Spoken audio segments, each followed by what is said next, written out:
Good morning, ladies. Just wanted to say, hey, going live here this morning. I'm putting together kind of like my notes for this talk, and I'm like, wow, this is going to be a big talk. But anyway, so today's talk is all about reclaiming myself, who my husband was, what my marriage was, who I was, and just the state of my health and wellness that was going on during that time period when kind of around the time period of 2 years prior to my leaving my 20-year toxic marriage. So I'm just going to really kind of take that phase of my story of my marriage and the healing phase of that. So I'll be discussing that. And just a reminder that Be Your Own True Love really is about loving yourself, like loving and having self-love for yourself, developing life skills where you are assertive, have boundaries, communicate effectively, ability to escalate, and also go into conflict. So those are great skills to have. And also developing self-care protocols to take care of your mind, your body, and your spirit, and so that you are connected with yourself. So that's just a reminder that true love really does begin with you. And as you ladies know, that I am on the countdown to Texas. So today is Tuesday. So I've got Wednesday, Thursday, Friday, 3 days and a wake up. And things are really happening. My car gets picked up tomorrow. The pod gets dropped off tomorrow. I've been doing daily errands to close things out, close my life here, and creating my plan, which I will unfold to you as I get to Texas about how I'm changing my reality and the things that I'm going to do on that end to start my new life over there. So thanks for coming along for the journey. And today I'm going to be talking about reclaiming myself and who my husband was. And, I'm thinking back to, it would have been in today's 2023. So that would have been around the 2015 time period. And I was just starting to go back to church. And I've always been a believer. I'm a Christian, and I was baptized as a baby. And I've always been kind of going to church, but I really was searching for a church home at that point. And really, I'd have been going to a couple of churches, but I really settled on one church. And I really wanted to be in a church that really served the community. So I started going back to church. And I'd never really been in a church that did active Bible study. And so this church had a women's Bible study series, and there were other splinter groups that happened with the ladies. And so spiritually, I was really connecting in with God and with fellow believers and actively going to church. And I did find this wonderful group of women that I met with on a weekly basis. And we did a couple of Bible studies. There was Captivating, which is a wonderful story about Bible study, about connecting in with you as a woman and just the heart of a woman. It's a great series that's there. So I did that with the Bible study group. And then there was a little bit of break. And then we also did Breaking Free by Beth Moore. And I have to say that was really a big catalyst for a lot of my growth and also for understanding what was going on in my life. So I think there was probably like 6 or 8 ladies that had done Breaking Free. And that really planted the seed of my worthiness, that me as a daughter of the most heavenly King, that I am worthy. And I don't think up until that point that I really understood my worthiness. And it really planted this seed in my life about me having worthiness just as I am in this very moment. And it sprouted, and I nurtured it, and other women nurtured it in these Bible studies. And it just was this really big catalyst for making big changes in my life. And I'm really thankful for that time to go inward with God and to have these wonderful Bible studies. And from there, after breaking free, I started to read the Bible on my own. And that's always a really grounding practice for me, is that daily I read scripture and I have a Bible reading plan. And this is the first year in my life that I haven't done that.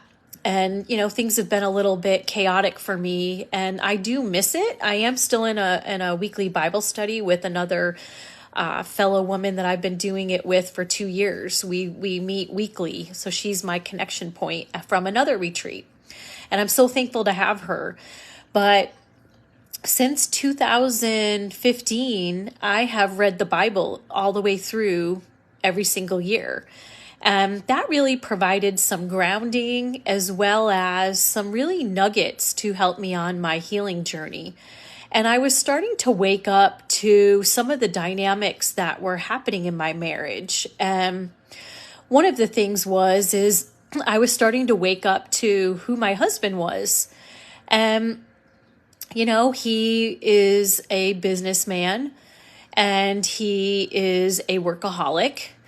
And he is covertly passive aggressive and very antagonistic. And I never really understood those dynamics. And, for me, I'm kind of was naive to some of these different personality behaviors. And, I'm very kind and personable and a little naive back then. And I believed in like second, third, like 1,000 chances. And I always thought, and I had been married before, so part of me stayed a lot because I didn't want to be divorced. I didn't want to be 2-time divorced. And so I really was going to stay to make everything work in my life and give of myself. And, at that time, the ex was really pointing the finger at me, like I had too high standards, that, all this growth that I was doing, like that was problematic, and that, just like, let's live a simple life. And he really had a spending problem. So there was financial abuse, and there wasn't any type of toy that he had to have every toy. And he was heavily invested in off-road vehicles. And whenever he would get a new vehicle, it was almost like we had to get 2 vehicles. So it was, you have to get all the rims and the tires and the bumpers and the exhaust and this boost on this and this headlight and this door and whatever else. And it would be really frustrating because I really do believe when you work hard and you get bonuses that you should treat yourself, but also there should be balance. He was way out of proportion for what he wanted and desired in life. And it was almost like every year or 2 years, there would be this, we'd have to upgrade to the next version. And it just became very problematic. And I'm very thrifty when it comes to money. Don't get me wrong. I like to drive a nice car and I like to live in a nice house, but there's limits on things that you purchase. And, you need to set yourself up for retirement and, need to make adjustments. And buying this new off-road vehicle every 2 years just had me undone. We just about get it paid off. And I was the CFO. I was the chief financial officer. And it just really pissed me off that we would get this thing almost paid off and then he'd want to go buy a new one. And there really wasn't anything that I could do. I would put up a big fight, and in the end, he would just go do it. It wasn't like I had a say in anything. And, that's how a new tractor showed up one day. The very first time we lived out on some property, and we just moved in, and all of a sudden this truck drives up with a trailer and it had a brand new tractor on it. And I'm like, what's going on here? And he's like, oh, we need a tractor. I'm like, well, how come, you didn't talk to me about this? We're married, like it's joint decision making time. So I would always be overrun when it came to big decisions. And, that again was, I looking back, there was this other time that I went on a business trip when we lived in the city, and I come back and the kitchen's completely redone. And I don't even have a say in any of the appliances. Like there's a new stove, there's a new microwave, there's like a new dishwasher. And, most women would be like, hey, that's awesome. My husband did that. But for me, I'm a cook, I'm a chef, I'm a foodie, and I had no say in all of that. And, that was really a precursor to a lot of things that happened in the marriage where I didn't have a say in a lot of things that happened in the marriage. And so all of this dynamic was going on. There was the impulsive buying of recreation toys, and there would be all of these trips to go to the sand that he would coordinate with his friends and then wouldn't let me know until the last minute or with family. And I was always the last one to be brought in on things, and I would talk to him about it and he would just do his own thing. And, that happened so many times. And I was always hopeful that that would change. Like if I could just get him to understand, and it just wasn't anything that was ever going to change. I had a low priority in his life with all of that. And I am fortunate to be a grower and an evolver. And I'm just one of those type of people that really enjoy personal development and learning new things about myself and learning skills and how to connect with others. So, I was already poised for that. That is something that is very core to who I am as a person. And I gravitate towards people and coaches and other people doing the hard work in their life. And that's always been a trend for me. And yet I was married to someone who didn't value that. And he had presented that when we were dating and in the first part of our marriage that he was on a spiritual journey. And that really was just a big fake. It was a fake out, that there really was no part of him that was really about personal development. Yet he did listen to books on tape, and he was very smart. He could really recall facts and data, and he was always listening to podcasts at night, all these different, the Curmudgeon's Guide, or, I don't know. They were very esoteric reads on all of that. And he never really wanted to discuss those with me, what he was learning. And I just found that to be odd. So nonetheless, that was kind of the state of our marriage. I think he was going to church like part-time, and I was going to Bible studies with the ladies and really starting to wake up. We also had been going to marriage counseling, and we had, at that time, we would have been just starting marriage counseling. And the both of us went. We'd go weekly with all of that. And we had books to read. And he really didn't integrate me into the discussion. Even though I did want to have discussions about what we were reading, there was never any meeting of the minds. And it was just always strange that was the dynamic, that, hey, here, this is what I'm learning. Let's talk about it. Or did you read this? And for whatever reason, he just never made that a priority. So on the side of his desk, there was this pile. And, I might as well put my name associated to all of those books. But all of the books that we were assigned in marriage counseling got stacked on the side of his desk. So he worked at home and he traveled quite a bit. So he would travel 2 to 3 times per month. And I just saw that stack. Like, that was Denise. This was our relationship, was this stack after stack, and it got higher as we went 3.5 years in counseling. So anyway, the other thing that was going on was there was little to no physical intimacy, and there was basically, we were in a sexless marriage. And I want to do another whole live about sexless marriages and withholding of physical intimacy and what that can do to the psyche of partners who are in that dynamic. And so, yeah, we were going to marriage counseling. We were basically in a sexless marriage. And basically, sexless marriage is anything, they define sexless marriage as anything less than 12 sexual activities in a year. And for us, there was little to no sex for years. And even though I would be pushing the topic of conversation around that, and at one point, the ex actually told me, well, I could be in a sexless marriage. And again, I don't want to introduce all that into this topic of conversation, but that'll be in a future video about sexless marriages and withholding intimacy.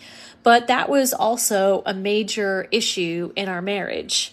And again, there were a lot of discussions that were happening, at least one-way communication between me and the ex. And there was never any resolution. There would be a topic of conversation, and then it just felt like it went in one ear and out the other, and there was no resolution whatsoever. So it just felt like it was very heavy and very,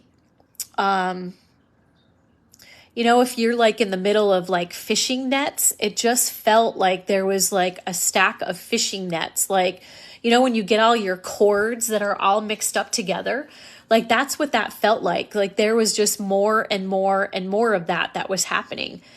And so, in that state of the marriage and who he was and who I was, I really, like I said before, I was kind of naive back then. I believed in the best in people, and I'm very kind-hearted and tender-hearted, and also just want to see the best in people. And I also believe that everything could work out, and that, through growth and evolution, that we would somehow end our way back together. And I didn't really want this marriage to dissolve, and I was going to do everything I could to be able to resolve it. And also looking back, I was very codependent. I had communication, but I didn't really have good boundaries, and I didn't have assertiveness, and I didn't know how to set expectations, and I didn't know how to escalate things, and I didn't know how to make consequences. So when there were all of these purchases that happened, I would have discussions, we would come to an agreement, and then the next time there would be a total disregard for me, and then he would just do his thing, and then I didn't know how to take consequences. I just was never taught that in childhood or in other situations, and so I was taken advantage of in those different situations. So back then I was very much codependent, card-carrying codependent, and I really didn't know what the word was. Like the marriage counselor or any of my other therapists had ever really said the words codependency, because if they had, I would have been a researcher. I'm a very good researcher. So I didn't even have a concept for what codependency was. And, at that time, there were a lot of things going on in my mind, my body, and my spirit. And the biggest thing is there was this incessant rumination.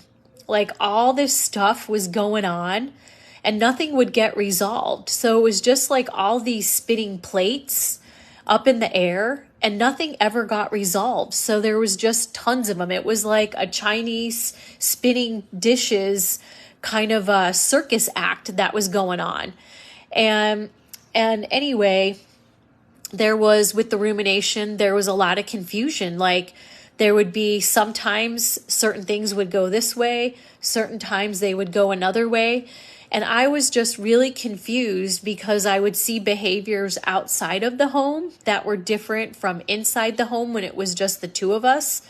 And I really didn't know who to trust. And I had a very small inner circle, and I was a personal trainer and a nutritional therapist in a gym. And that was kind of my family. I had a wonderful support system in there with the other people who worked there, and also other clients and other members of the gym. And it was just my safe place. And I started to confide in three women had come forth that were clients. And when you train with different people, when you're a personal trainer and a nutritional therapist, you really get to know your clients. And in all of that, a lot of times the client will go in and, hey, I want weight loss. Well, you end up finding out that, there's emotional eating behind the scenes, or there are other dynamics that are happening in the marriage or in this person's life that are behind the scenes that are causing this behavior, and you're helping them to get healthy and to put new health and wellness tips and tricks in place. And you end up being a life coach to these clients in the gym, and you end up finding out a bunch of pieces. And there were these three women that came forth that I was training in the gym, and they all had shared very personal dynamics that were happening in their life. And there was one woman, she shared with me, one client, that in her marriage, it was a sexless marriage. And she really struggled with that. Like, there was no hugging, there was no kissing, there was very little touch that would happen, and let alone sexual intimacy. There was none of that. And she was really struggling with that. And she shared her story about how she went to therapy, and she had 3 children with her husband, and that she loved him so much, but that she was really devoid of that physical connection with her husband. And she went to therapy, and, with her, she decided to stay in her marriage despite her not getting her physical intimacy needs met, that the rest of the marriage, the other supporting elements of her marriage were healthy and secure and perfect for her, that she was, I'm not going to say willing to give up that, but she was able to rise up 10,000 foot level and be like, okay, I'm going to have to be the initiator here. I may not have the physical connection that I really truly desire and want, but I can have some. And this is the way that I'm willing to navigate my life and still be married and stay with her husband, the father of her 3 children. So I found that very interesting, that God brought in another woman who was struggling with having a sexless marriage, and how she decided to stay even though her needs weren't being met. And she was very sad about that. Her and I spoke a lot about that dynamic on hikes and walks and just all of that. It was really sad to hear that part of her life that was very vibrant to her was never going to be at the level that she desired with her husband. And I was always sad about that for her. There was another woman, another client that was separated, and her ex had been through marriage counseling, and they weren't able to make some movement toward each other, so they actually separated. And I was working with her during this time, and it really did look like they were headed for divorce. And yet she still continued on her personal development journey and made great strides to understanding her own codependency, as well as taking care of herself with her self-care, and then loving herself. So I trained with her for 2 years, and Vicki was just lovely. I loved training with her. It was I got to scratch a lot of my own personal development and, be able to coach her through her stuff. And long story short, they were separated for about a year and a half. And then slowly through her personal development, and they had been married and they had property, they had a business together. And her and her husband, she ended up creating boundaries. And again, they ended up staying together. Like, they didn't get divorced. They put the divorce on hold and they worked through some of their issues, and they just got to, we're better together than we are apart. And then they rekindled their marriage. So that was a great story to hear how Vicky was able to work through that with her husband. And the other client that I had, her name was Nancy, and she had been in a toxic, long-term, like 30+ year marriage. And it was very abusive, and he was a hoarder, and he did not treat her very well. In fact, that's how she ended up coming to Washington State.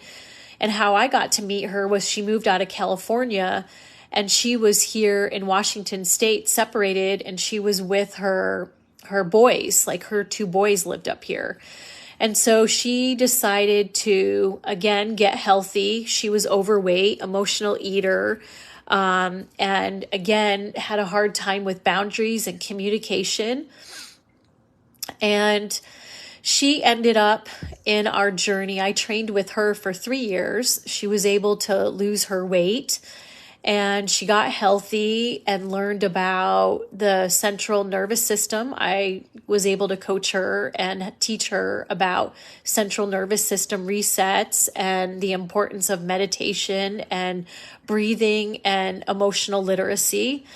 And through her coursework with me, as well as she had a therapist at the time, and she decided that she was going to end the relationship.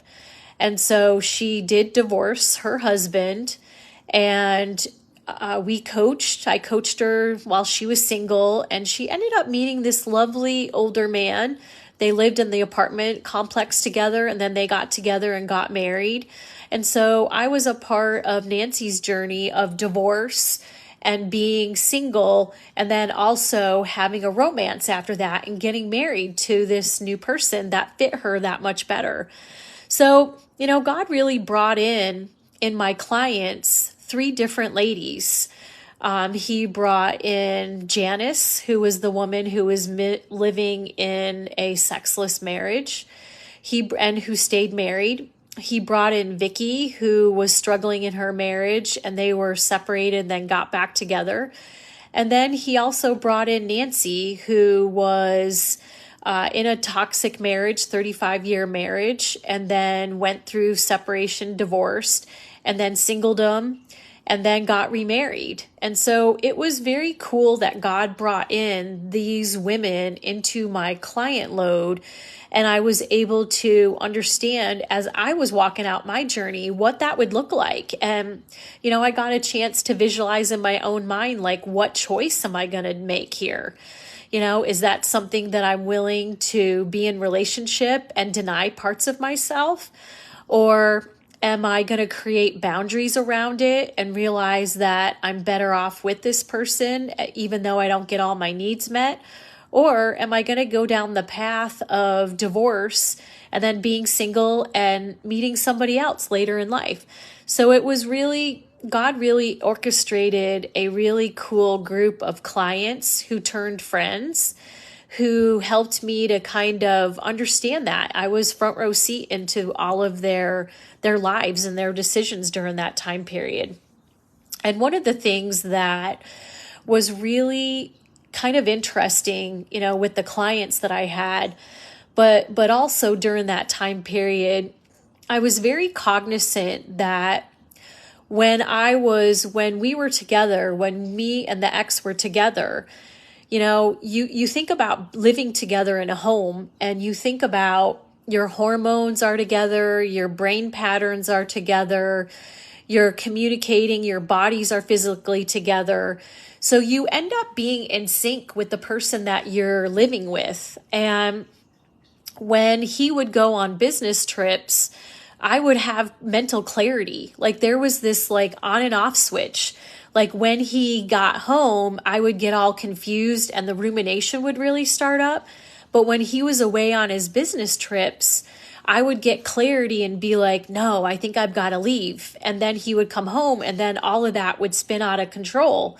And so it just was really this really dynamic, while I'm doing my personal development and trying to discern and watching the pattern and seeing all this unfold, there were like two parts to my life. And one time I remember he had come back late on his business trip and I was at church. So I'd had a whole week where he was gone and I was completely clear. And when I got to church, the guys were like, oh, where's the ex?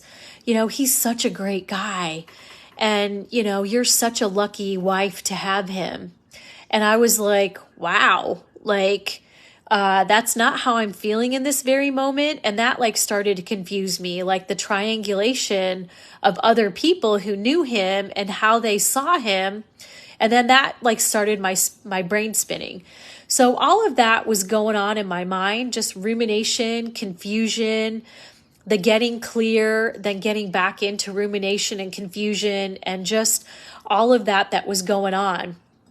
And the biggest thing that I did for myself was I set a time limit. I finally got to a point of, I'm going to give myself 1 year to be in this space, to really see everything. And if it's the same thing, if I'm seeing the same dynamics and the same stuff is going on and the same discussions, then in 6 months, I'm going to start the process to get a lawyer and go through and start learning about divorce and how to split up assets and how to legally go down this path. And that is the biggest number one thing that I did for myself is I set a time limit. I put a 1 year limit on seeing all the behavior and that I was going to take action at the end of that 1 year. What was going on in my body at that time? So that was really my mind. I was spinning, confused, didn't know who to trust, came to confide in 3 separate ladies in the gym who were my clients, and they confided in me and was sharing and helped them on their healing journey. I put a time limit and there would be such stark contrast between clarity and confusion. And what was going on in my body at that time was I had this incessant, ongoing, fiery heartburn. Like my stomach was always upset. And I had this heartburn that I just could not ever tamp down. And I was on all of the over-the-counter heartburn medicine, and it still was just on fire. And no matter what I did, it was terrible for like a year. And, you know, I understand now that that was really all of the stress that was going on in my life. I had major stomach upsets, and that actually fueled a lot of major food insensitivities. I was so stressed out at that time period that anything that I ate, like I had a gluten intolerance, there were spices I couldn't use, there were so many foods I couldn't eat that I would have stomach upset, that I actually got into a little period of time where I was just basically eating 4 or 5 foods.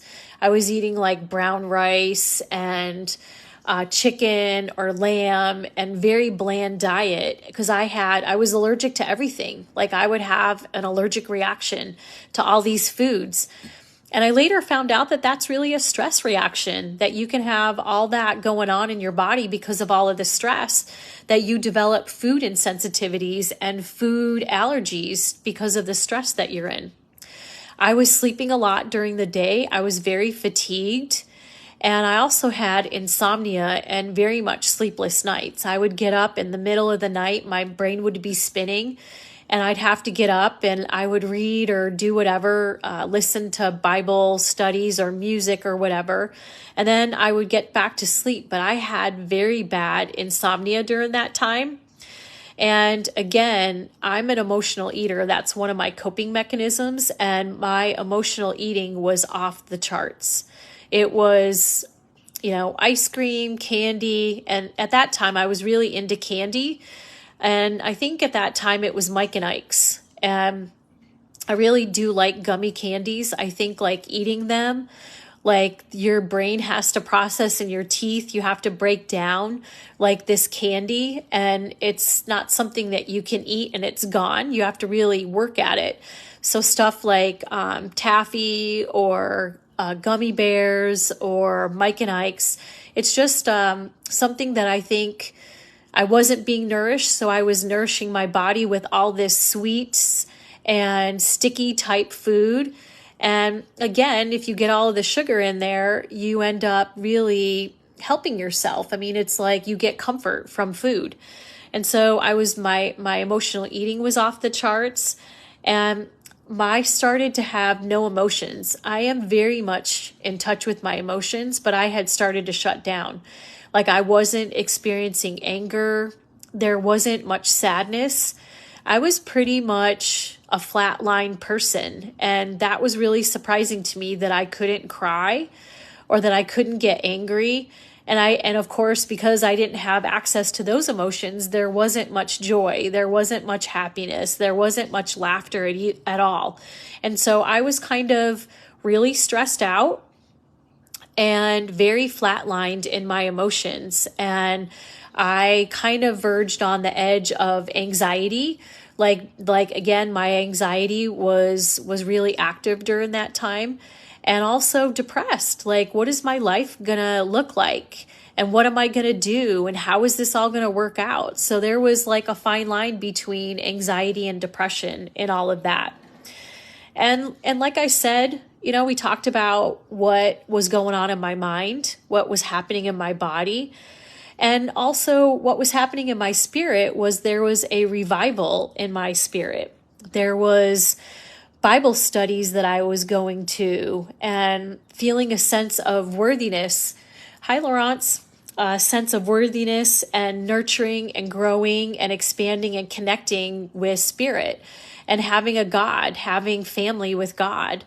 And that was really like what was all going on in mind, body, and spirit. And yeah, I just wanted to go live today just to tell the first part of this week's journey, discussion about reclaiming myself. What was really going on with my husband, what was going on in my marriage, who I was. And, I'm codependent. I was card-carrying codependent.